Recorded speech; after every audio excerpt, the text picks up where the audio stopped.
Hello and good evening. I want to welcome each of you to this Women's Mental Wellness Virtual Summit on this evening with this important, incredible conversation that we're going to have tonight. My Sister's Keeper, Healing Racial Hurts. My goodness, this is a conversation that is long overdue. And so, really, this is the Women's History Month edition. And for Women's History Month, it is an opportunity for us to celebrate all of the accomplishments of women, the shoulders that we stand on, the change makers, those that have made a difference by changing the course of history and also advancing causes, not only for women, but really for humanity. And we have the benefit of really benefiting from the efforts that they have made. But we also have this incredible opportunity that's called every day. Each day, we also have a chance to change the course of history and to be history makers. We have this incredible opportunity to leave a legacy to the next generation, to our sons and daughters, our nieces, our nephews, our grandchildren, to the world. And part of that legacy is a legacy of healing, leaving people better, lifted, and able to then also begin to advance history. Listen, tonight's conversation, we could have taken many different angles, but we consciously chose and made the decision to talk to some incredible women that are actually engaged in the work. So we could really hear from their perspective what this looks like and how it's done, how it is accomplished. So, why this angle? Well, because we believe that healed people heal people. As we are healed, we're able to give that to someone else. And so we really want to be able to promote this concept and to gather an assembly of women that really also believe this in their heart and will pick up the cause and will become ambassadors that will also go forward and heal people so that they can heal people. So, listen, I have some incredible women on this panel tonight. I want to bring them to the virtual stage, introduce them. As I am doing that, listen, make sure you are sharing the live tonight. Tag a friend, let somebody know that we are here, that we are on. So, the first person I want to bring to the virtual stage is Diane Desplantes. My goodness, this woman has been engaged in the work of healing for some time. I won't say how long. I was gonna say a word that sounded very long, but listen, it means that you are experienced, that you come with an expertise. And she is a approved consultant for EMDR. It's an evidence-based trauma-informed strategy for psychotherapy. She is certified in this method. She is approved as a consultant. She's approved as a trainer, and she brings together therapists of color to train them so that there are more therapists of color who are engaged in the work of EMDR. So, Diane, thank you so much for agreeing to be here tonight. Oh my God, it's my pleasure and my honor to be here. I'm very excited. I can't wait for us to have these questions and kind of share the experiences that I've gone through for many years. Awesome, awesome. Listen, I am now bringing to the stage Dr. Susan Esquilin. This woman is basically a national treasure, national, international treasure. My friend and colleague, so well respected in the field of psychology. She is board certified. She is capable and able. She was the psychologist of the year for New Jersey Psychological Association, engaged in so much work and training efforts around healing racial trauma. And so, Susan, Dr. Eskelin, thank you so much for your presence tonight. Thank you so much, Dr. Cook. I really, it's an honor and a delight to be here with the other participants. I'm eager to get started. Excellent. I am now bringing to the stage Robbie Atkinson. My goodness, this young woman belongs right here on the stage, and you are going to want to know her name and you are going to want to follow her. She is a film director, she is an entrepreneur, she is, to me, an activist. She is a brilliant young woman, well traveled, well spoken. I could just go on, say so many things about her. She is the founder of Foundations of interethnic restoration, interethnic Foundation of Interethnic Restoration. And so she comes with a background, with experience, engaged in the work of healing racial hurts, healing racial trauma. Robbie, thank you so much for being here. Honestly, thank you. It really is a complete, like a humbling privilege, honor to be among these other great women who have been veterans in their fields. And I'm looking forward to just hearing everyone's story and seeing the insight that can be gained from listening and exchanging. And so I'm just, it's an honor to be here. Thank you so much for having me. And last but not least, I am bringing to the virtual stage Louise Reed. She comes to us from Canada, and Louise has been engaged in a work. She is a human resource professional by profession, but she is the CEO of Humanizing Leadership and has this great platform about what it really is to connect in leadership to each other. And her and I have been on LinkedIn for some time, engaging in conversations and discourse. And I am just incredibly happy to have her this evening as a part of this conversation. So, Louise, thank you so much for being here on tonight. Thanks so much for that warm welcome, and Robbie, I'll steal Robbie's word if I may, and the word privilege comes to mind. Privilege to be sharing this stage with you, brilliant women. So thank you for having me. As we get ready to jump in, let me just encourage all of you that are listening in to tag a friend, share the live. Sharing is caring. Let's get the word out and make sure that we have people engaged in this conversation on tonight. I want to jump right in and let's start the questioning because I want to keep us to a time frame that is reasonable, but I really want to hear your voices. And so the first question I really have is for each of you, and I'll identify each person to go. So tell us a little bit about what you do, how you are involved in the work of healing racial hurts, healing trauma. And Diane, I am looking at you. So why don't you go first in that question? Sure. I've been an EMDR clinician for about 15 years now. And one of the most amazing, and I've been a clinician for over 30 years. What I have found out with EMDR therapy is that it heals trauma. And it has been researched and looked at and questioned. And this therapy really does heal trauma. So for me, I'm very excited about being a clinician, but not only just working with clients.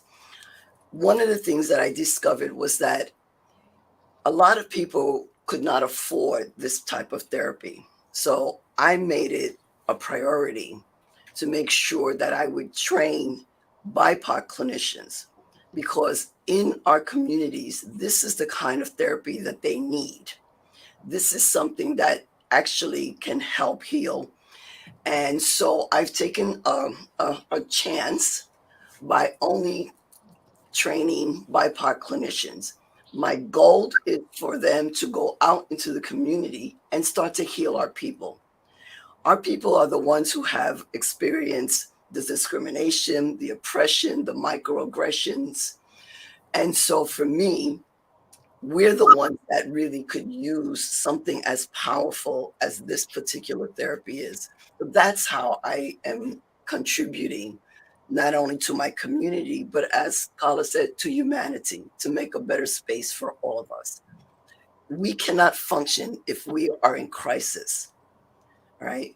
We cannot function to find a way, a path. The only thing that we can do is to start to heal ourselves.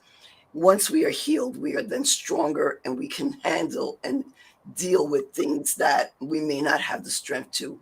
So for me, that's my contribution. Diane, you are a master EMDR practitioner. I am also certified, but I have referred some of my difficult cases to you. So you are so well respected. As you are talking about that, one of the things I'm thinking about is, we'll drop in the comments a little bit later some information about EMDR, because sometimes we use the words, That's right. but on the other end, there's not necessarily a full understanding of what that is. So as I said in the beginning, it's an approach that's evidence-based, it's research to really heal trauma. And it does so in, much more time than talk therapy, as well as really takes into consideration the physiological aspect of who we are, as well as the processes and structure of our mind. I can't wait to get further into the conversation with you and hear a little bit about, some of your experiences. So Can I thank you. make just one correction? Because you Sure. said Oh, yeah. EMDR actually heals you faster than talk therapy. Faster. What did I say? You said longer. So Oh. Thank you. much, Thank you for much that. faster. Yes, yes. Dr. Hollis, I see your question. We're going to double back. I will not forget it. She's asking a little bit about the differences. And so we will double back to that question. So Louise, can you talk to us a little bit about your work and what you've been engaged in, what you've been doing, and how you are in the work of healing racial hurts? Sure, thanks, Dr. Carla. I'm coming at this from a very different perspective, of course, being Caucasian, being of British heritage, and working in the HR field. And I'll be honest and say I've really struggled with how to figure out how to contribute in a meaningful way, and identified within the last number of years that it really is through my work and experience in human resources and developing leaders. And my contribution I see as, in terms of humanizing leadership, it's an approach to leadership development based on emotional intelligence and mindfulness. And I truly believe that when we, in my ability then to build leadership capabilities and skills in those areas, helps create a bridge for understanding others, for seeing others, for hearing others, and provides a sort of a platform in which then folks are able to dig into this really important work. Too many leadership development programs I see missing diversity and inclusion courses, and I don't think it should be an add-on course. It's a foundational element. In order to lead well, you've got to be able to lead yourself and be able to connect with others in a way that enriches the lives of all. So my approach to working with leaders is an integrative approach that has D&I, not called out as D&I, but as a foundational piece in the work. That's awesome and excellent. And I just think about so many voices, especially in LinkedIn, that I'm connected with, but not only on LinkedIn and other places, really addressing workplace trauma. And the fact that so many people of color leaving the workplace because they don't feel seen, they don't feel heard, and the treatment, the microaggressions, Diane, that you talked about, that are constantly being bombarded by that. So we're going to get more into that. And let me transition this right over to Robbie. Can you talk to us a little bit about the work that you do? Absolutely, absolutely. So, with FIRE, the Foundation for Interethnic Restoration, our mission is to raise awareness about racial literacy and racial trauma in order to foster better allyship between diverse communities. And really, we're doing that essentially by through an arts-based approach. We're essentially using things like dance, music, literally poetry or painting, um, things that are fun to absorb, fun for an audience to attend, something that is easily can easily draw people out and easily unite people, but is equally cathartic for people to engage in as well. Because when we talk about, I think, anything related to trauma, you can talk about it. There is that dialogue and that discourse, but sometimes things are best released from your system through art. And we've seen, in some cases, like music therapy, some somatic approaches, we've seen evidence that that does in fact work for people. So we essentially raise that awareness through our events and challenge people to engage in these conversations about race in order to destigmatize it, um, raise awareness about racial literacy and racial trauma to get people to know that it exists and get them to engage their empathy with other communities. And through those events and through those opportunities, then we follow up and we connect people to racial trauma centers across the US. And in essence, that puts people on the path to understanding what racial trauma is, developing the racial literacy, and exploring anything they may have internalized as well. Robbie, one of the things I love about what you do, and it's just one of the things because I love everything about what you do, Mhm. but one of the things that really stands out to me is that you engage young people, that you really are reaching back, to college students, to young adults like yourself.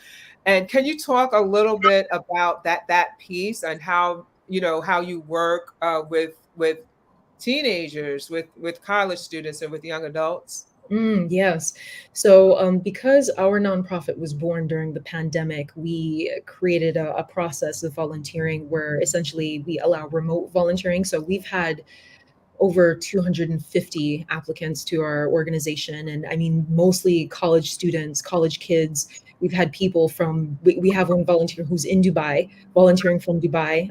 We've had people from China, people from Nigeria, Turkey, many different countries, Russia, volunteer. And I think that the college age students, they see that racial tension is a problem in our society. And I actually personally witnessed that a lot of the people who went and demonstrated during, say, like 2020, I knew a lot of younger people who went out, and a lot of them want to follow up. They don't want to just march and then that's it. And there's no change, there's no real follow up. They want something actionable that they can contribute to help get society to a different point. And it's amazing to me. I feel that it's like another college setting for some of the kids because they're learning so much as they research with us. And I mean, we've reached out to Georgia State, setting up internship programs with local universities. And yes, I mean, it works well because that our generation where we grew up with texting. So having a remote volunteering where you message each other in chat, it works out well in terms of organizing. So it's fun. Excellent, excellent. Listen, there's so much to talk about here. One of the platforms here, or the platform here, is really about how healed people heal people. And I want you to address how this work has transformed you personally, because there are people who are listening in and they're on various sides of this discussion that we're having. And so we really want to look at, well, what are the lessons, right? What can people take away? And so being a part of this work, how has it transformed you? How are you different because you've been engaged in the work? Mm. And anyone can take that question.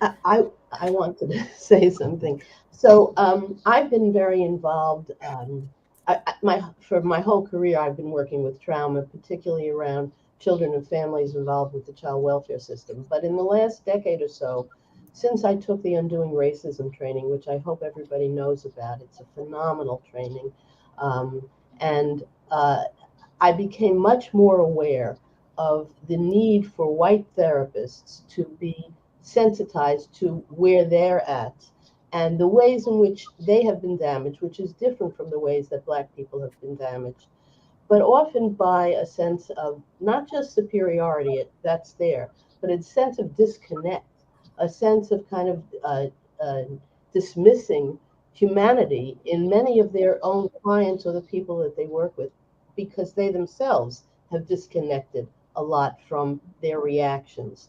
And so, in the last, I would say, 10 years, I've been working with therapists, doing different kinds of training and groups around helping people really explore their own sense of who they are, what their racial experiences have been like, where they've grown, what areas they need to grow in, and giving people kind of a safe space so that they will be able to grow and help others heal, because that's what therapists are supposed to do. And for myself, I will just answer that last piece of the question and say that I came into the field many, many years ago, actually over 50 years ago. I got out of graduate school with a sense that I was going to help others. And as I've learned so much from clients and other people that I've met, I became aware that that attitude about helping others, particularly for white therapists, has a savior quality with that is problematic, because we're not seeing the strength and the possibilities, and we're not encouraging that in all of the clients that we have. So that's an area in which I feel I've really focused a lot on, is really how to build connectivity and collectivity in a respectful way across the board, while recognizing one's own challenges, blinders, etc. I love everything that you said, really just lifting up and highlighting the fact that focusing on the parts of me that interfere and disrupt even the healing of other people, and really just being able to look at that honestly. I think the other thing you mentioned was the undoing racism training, and I don't think people know about that. And perhaps later we can drop a link. And yes, it's for therapists, but I've attended in the past. Actually, Susan, you had invited me to attend, and I think, you know, anyone can really benefit from attending this training, the undoing racism. It really is about looking at self and what is getting in the way. Listen, I'm going to ask one more person to address that before we move on to our next topic. Just how has the work touched you personally, healed you personally? And Lauren saying she never heard of undoing racism. So there's one person. I think for me, when, unfortunately, when the murder of George Floyd came, everyone was trying to figure out what they could do. And for me, that was for me what changed. I wanted to do something that was definitely going to address what no one wants to talk about, which is racism and discrimination and oppression. And I thought that the way in which I felt I could help my community was to do something totally different than what Andrea, which is our organization, has done. And that was to create a training for only BIPOC clinicians. And at this point, I've trained 125 EMDR clinicians. And I'm going to continue to do that. I found that sometimes we don't have our own space. And because we don't have our own space, it kind of silences us when we're in a group where we're just one or two in a training or in anywhere. So for me, being able to take a skill that I had and be able to share it changed me, because it made me realize that, and I like this whole thing about virtual, because I do virtual training. So I train literally all around the United States. So it's not just where I live in New Jersey. I have the opportunity to train throughout the United States. And in doing that training, I can see how the clinicians have called me back, written me, and talked about the people that they have been working with, the clients of color who have been given something, a gift of healing, a gift of recognizing. One of the things I also see that clinicians need to do is we're not asking the right questions.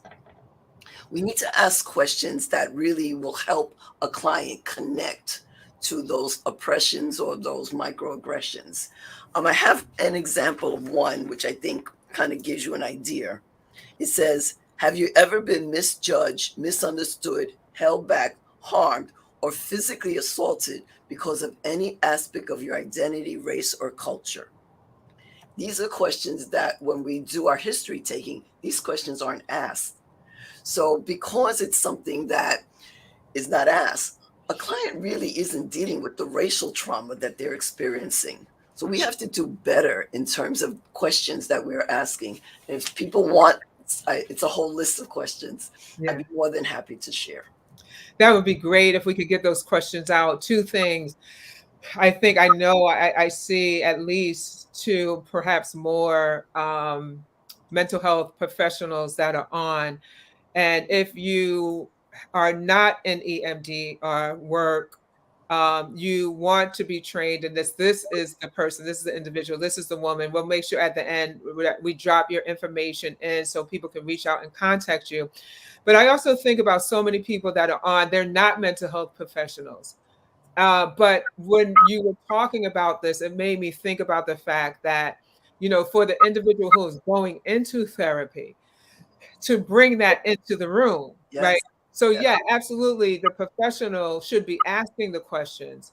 But I think the reality is also for us going into the room to know it's not off limits, to know it's important, to know it's a part of the larger experience, because we may be going in for family matters or certain things like anxiety or depression, but have this whole backdrop of an experience of being a person of color and the trauma and the hurts that have occurred, and it can have connections. So as you say that, I just kind of think for those listening in that are not mental health professionals to absolutely, bring that in the room as well.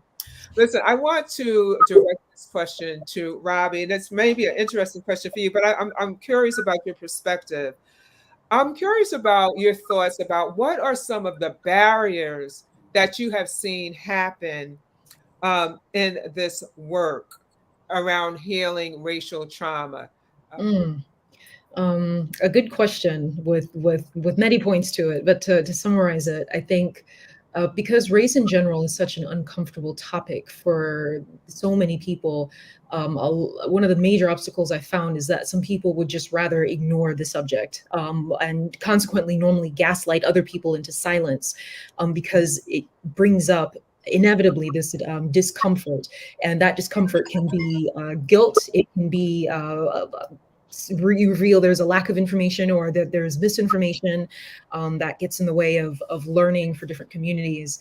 And then I've also realized that for some people, when you try to get them to understand like what racial trauma is and even consider that they may have that, a lot of people almost like they don't like the label. They don't realize that they've internalized something, that they have been traumatized. And even if it's not a deeply troubling incident that leaves them like afraid to walk outside their door, if it shifts their mindset and changes the way they interact with the community, something shifted, something happened. And we have to take a look at that and really dissect that. Most people don't think to do that because it's so normal to hold a certain perspective of another community because of the echo chamber that we live in, right? I think that's just about everything I've observed. I guess anyone else can chime in and maybe cross-reference that, but that is something I've observed. And I found that sometimes we actually, we personally had a volunteer. So with our nonprofit, we allow the volunteers to also kind of engage in this assessment process. And I had one volunteer who kind of, she raised a question where she said, well, fine, if I have some kind of trauma, why should I heal? If the system is broken and the system will take so long to fix, then why should I heal? Because healing means putting down my weapons. And so then you say, well, if you don't heal, then the society can't be fixed, where we can't work towards progress because no one is willing to take the step collectively. So it's a chicken versus the egg scenario, in my opinion.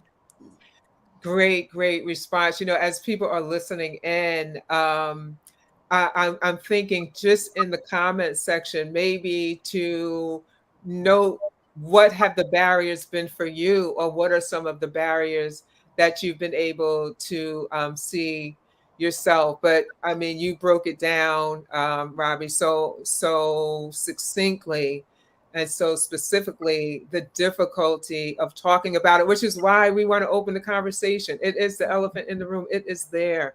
And if we, by not talking about it, by ignoring it, it does not go away. And then, of course, we're walking around hurt. And as healed people heal people, hurt people hurt people. So we don't want to be bleeding over others. I am wondering, is there okay, Louise, what are your thoughts? I will keep this brief, but I do think it's important that I share this perspective. And I think one of the biggest barriers that I have identified through my own lens is the prioritizing of white comfort over the real change that would really help. And I think that, that's a massive, massive barrier I see within organizations. And I think it contributes to the trauma. I think we continue to re-traumatize our friends that we're really ultimately wanting to help. And yeah, I'll leave. There's a mouthful. Somebody needs to drop that in the comments. Prioritizing white comfort over the experience of others as a major barrier, and just lean into that. And just also think about, where does that line up in my own life? Susan, I see you. So I want to kind of pick up on that and particularly put it in the frame of the Undoing Racism training. So this is an opportunity to say both things. So the Undoing Racism training was developed 40-something years ago by two Black men who met and began to work together. One was a professor at Antioch, and the other one was a local community organizer in New Orleans. And Ron Chisholm, who was the local community organizer, we are grateful to still have alive, because he was a trainer for many years in that training. And that training covers, in a 2.5-day period, the history of racism in the United States, how kind of sociological issues about how the outcomes, the disparate outcomes in all kinds of systems between Black people and white people and other groups of people, as well as what we call more intrapsychic. So how racism is internalized both by white people, Black people, and other groups of people. A lot of emphasis on that. And there's this discussion in that training about something called internalized racial superiority and internalized racial inferiority, both of which are problematic in trying to move the system forward. So both of which they're saying has to be addressed. And with respect, because the issue came up about white comfort, let me just say something about that, is that one of the things about what we call white culture is that there's this notion that white people have that they are individualistic and very individually responsible for everything that happens in their lives. And so there's this really drive to perfection. And when they get into a mixed race setting where there's any discussion about the problems that white people have created for other people in this society, there's this sense of having to, oh, but I'm a good person. You're calling me a bad person. So when I've tried to recruit white people into taking the training, often what I get is, I'm a good person. I'm not a racist. I mean well toward everybody. And they can't, it's very hard to get beyond that, although I think people can with work, to get beyond that so that they can really look at what's happened both systemically and in relationships. And I just want to also say, when I've asked Black people to come join us in the training, the typical response that I get, so there's resistance on both sides. That's the point. The response I get is that I don't want to spill my pain, And I certainly, if I spill any pain, I don't want to spill it in a way that it's going to be invalidated, that people are going to question, well, maybe that really wasn't a microaggression. Maybe it was something else. And so these two issues are actually very well dealt with in the training, because the training is not a point counterpoint discussion. It's very well structured in a way that you don't get into, well, that kind of conversation just does not happen. And almost everybody who walks away from that training feels enlightened and enriched. So you would think I don't have any stock in this training, but I've been since I first took it in 2009, I have to tell you, I've taken it at least 15 more times, because I keep learning from the process. I keep listening to the different groups of people. Everybody has his or her own story, and every trainer does this differently, although they're following a protocol. So yeah, I'm a big cheerleader for it. And the website is www.PISAB, P-I-S-A-B, People's Institute for Survival and Beyond.org. Natasha, I know you're on. If you could drop that in the comment section so that people could follow, that would be great. And can you say that one more time, Susan? Yeah. www.PISAB.org, People's Institute for Survival and Beyond. I don't want to belabor the point, but I was just relating and thinking about my experience in the training as you were talking, and I was thinking about the emotional intensity of it all. And part of being in this conversation that we're having is being able to sit in the discomfort, that we have to be able to sit in the discomfort to be able to process through it, to be able to hear and get on the other side of it. And you're right, it's discomfort on multiple ends. And I know, as you talked about, like as a person of color, me as an African American, I know, going to the training and sitting in the training and sometimes even having conversations like this, it can start to feel exhausting. Mm-hmm. That here we go again, having to, defend ourselves, or having to just talk about history that's common knowledge and common sense, and getting pushback on that. So it's challenging, it's difficult, it's an emotionally intense experience, but we need to have that experience in order to really process through, have the essential conversations, and get to the side of things where we can be sitting in this virtual room like this, and really helping each other to hear perspectives, and to go forward in a way where we're lifting people, we're healing people,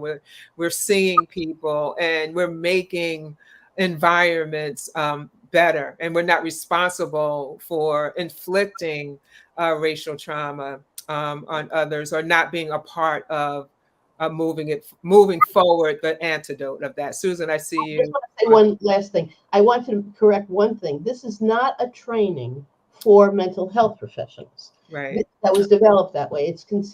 Actually, the full name of the training is Undoing Racism and Community Organizing.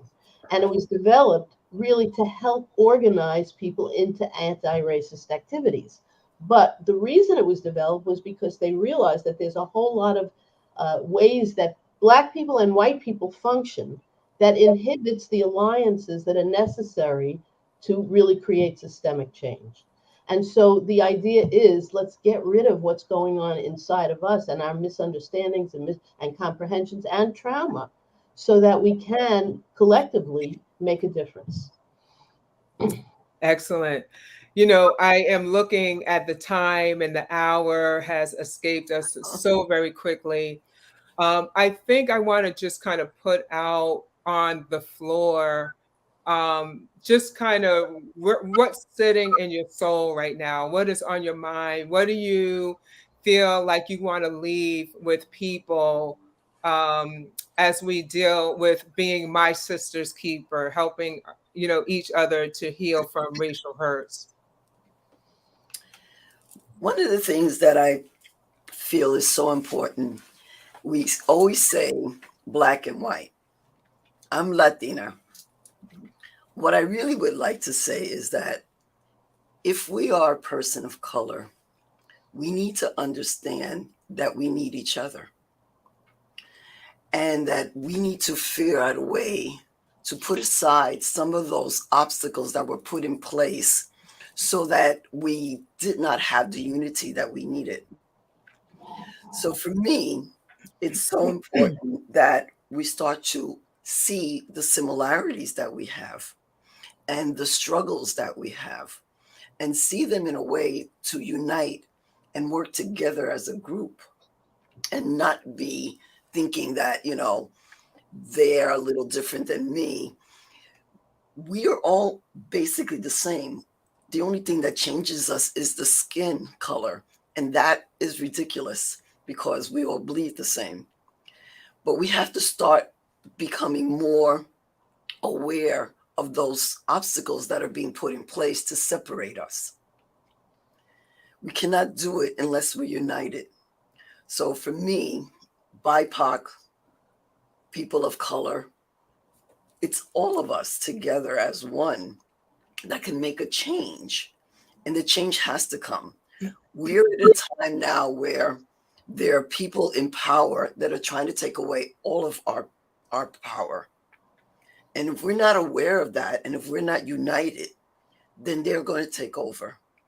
So for me, it's essential that we understand the importance of not seeing color, but seeing what our rights are as individuals in this world. Thank you so much for that. As you ending, I heard in my ear Queen Latifah's song, UNITY.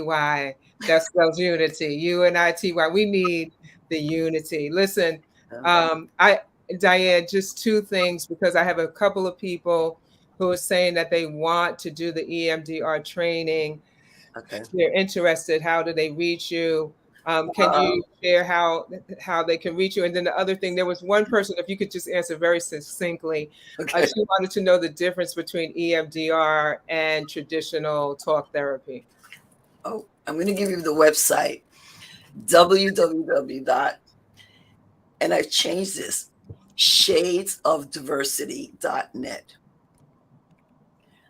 I want us to understand how important that title is, Shades of Diversity. That's what we're looking at. So it's www.shadesofdiversity.net. Go there. You'll see my trainings. You'll have my phone numbers. We can talk. The difference between EMDR and talk therapy. Talk therapy looks at symptoms. EMDR looks at where the trauma was first laid down. We realize that when someone is traumatized, that trauma gets stuck in a part of their brain. And because the trauma is stuck in a part of their brain, they do not have the ability to kind of work it through.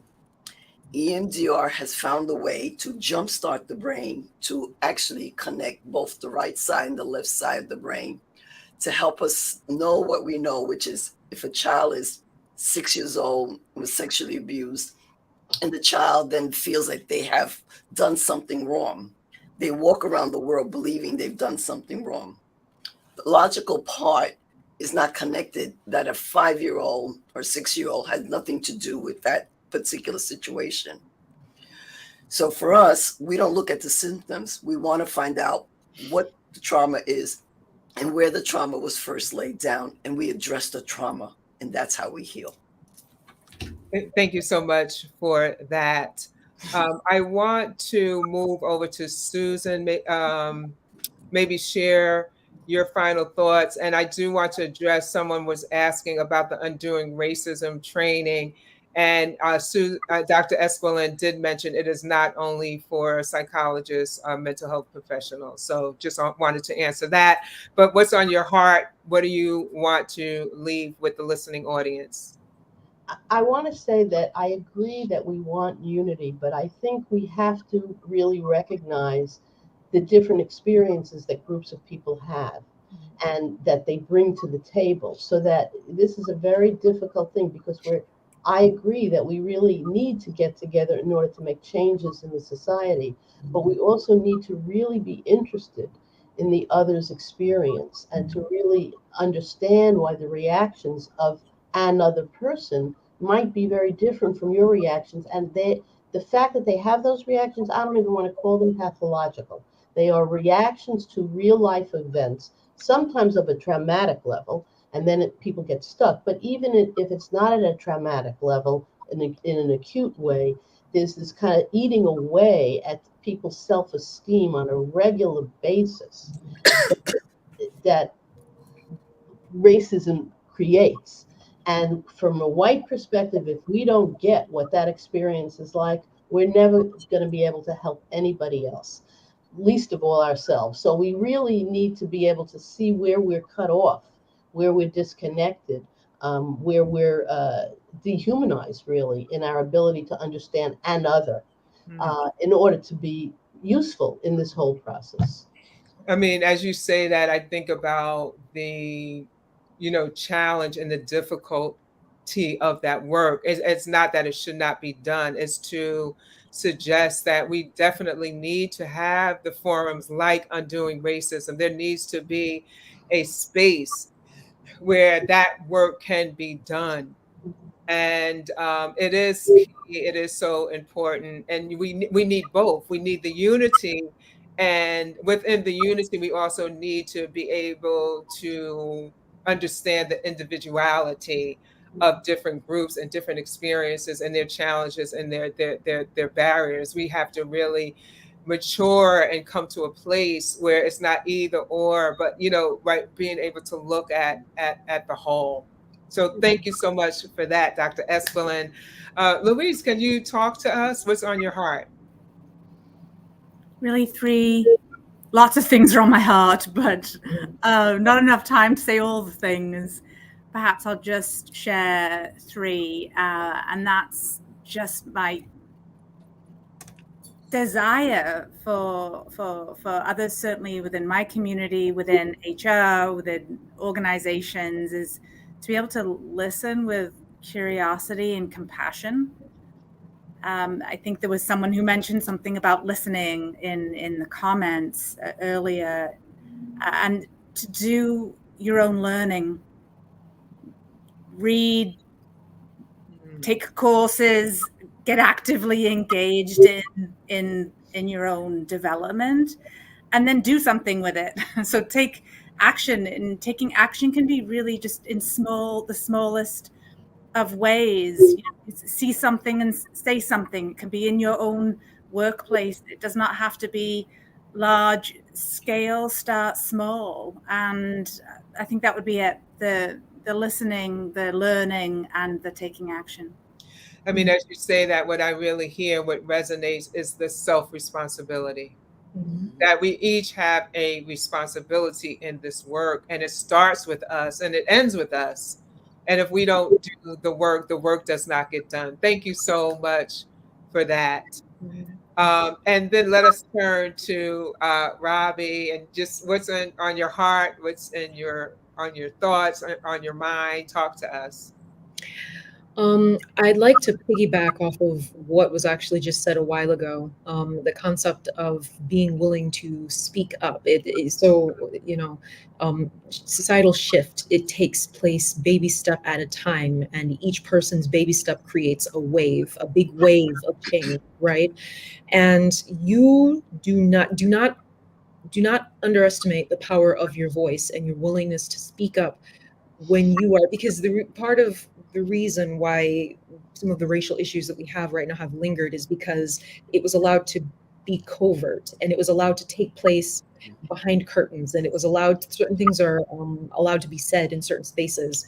And I'll never forget a story exchange that we did a while back, and we talked about this, where a woman confronted people in her town about like a Confederate parade that they had, and she said to them, "We shouldn't be celebrating this." And she received backlash, but when she participated in her story exchange, the impact that she had on the other Black participants who were listening to this woman talk about being ostracized for speaking up, she gained so many friends from that one experience, from sharing that one experience. And I think for some people, the fear of the backlash of taking action is what tends to stop them. Don't be afraid to speak up, because when you normalize speaking up, then that behavior becomes less normalized and certain attitudes and behaviors become less normalized. We have to change what is the norm if we expect to facilitate any kind of progress in our society. That is excellent. That is awesome. Robbie, I want to make sure your contact information is in the link. I don't know if you can put a comment in. I just realized I could put comments in. If you can, go ahead and drop that in. Or if you say it, Natasia's on and she will put it up. Sure. So if people are interested in learning more about our organization, they can go to our Instagram account. If they go to @FIER Atlanta, that Instagram account has our link tree link, and you can click through all of our platforms, connect with us. You can volunteer with us. You can access our racial literacy database. We have a database that's collecting statistical, historical, and even literary art-based information about different communities. And so in lieu of critical race theory kind of bludgeoning people's attempt or ability to learn about other cultures and other perspectives, we're creating this database that people can access. So if you'd like access to that, you can go to our Instagram account and click through our link tree. Thank you so much for that. To each of you panelists, I mean, we just touched the surface. Yeah. We could have been on, this could be a full day. And maybe we'll have to turn this into a full day training where people could come on and we could do a much more deeper dive. I think as we end, I think about the fact that, each month here at Heal People, Heal People, we're having these conversations. We're having women's mental wellness summits, and we're talking about subject matters that often are not talked about, or these are subject matters that people think about, but they don't necessarily know, where can I have this conversation? Where is it safe? Who thinks like me? Is this really going to be appreciated? But I think the thing that I think about is, within the amount of time we have, we can't do the deep dive. It's not comprehensive in nature, but really what it's meant to do is to plant the seed, to have information for consideration, and to make each person listening in begin to think about, okay, now that I have this information, what's my next step? What do I now do? What is my responsibility in this? How do I become transformed? Am I that healed person that heals people? And so tonight, my hope and my prayer is that something that was said is sticking to the bones, is becoming a sense of urgency, is something that you'll be, thinking more about, and maybe even wrestling with, and something that you will want to continue to learn about, and to grow and to evolve. We are all meant to evolve. Listen, before we end, just two things I had on the screen. That we have a women's mental wellness curriculum. It's in the link. If you go there, you'll be able to download it. That's for free. And then also, if you are a woman, you want to be a part of the Healed Women Hub. It's a private Facebook group right here in Facebook, Healed Women Hub. It's a space where women prioritize themselves, appreciate the message of being healed women, and are ambassadors that have taken up the torch and are running with it. So with that being said, I want to thank each and every one of you for joining. If you have not already done so, go ahead and share the live, tag someone so that they'll be able to be a part of the replay. And as we end, once again, thank you to each and every one of my panelists for your presence, for your perspective, and for the presentation that you gave this evening. You're welcome. Yes, thank you. It was an honor. Good night. Thank you all.